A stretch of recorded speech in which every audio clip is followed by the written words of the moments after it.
একদিন এক দরিদ্র মানুষ নবীজির দরবারে এলো। সে বলল, ইয়া রাসূলুল্লাহ, আমার কিছুই নেই দান করার মতো। নবীজি বললেন, অল্প হলেও কিছু দান করো।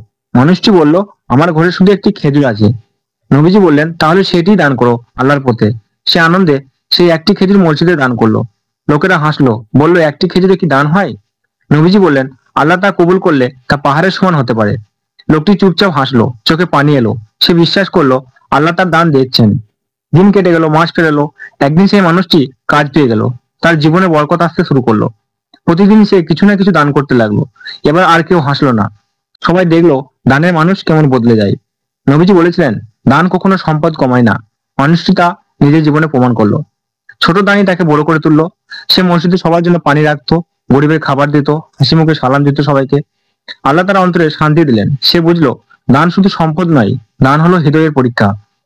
আর আল্লাহ হৃদয়ের দানই ভালোবাসেন। এক খেজুর থেকে শুরু হলো তার সৌভাগ্য। সত্যি ছোট দান আল্লাহর কাছে বড় হতে পারে।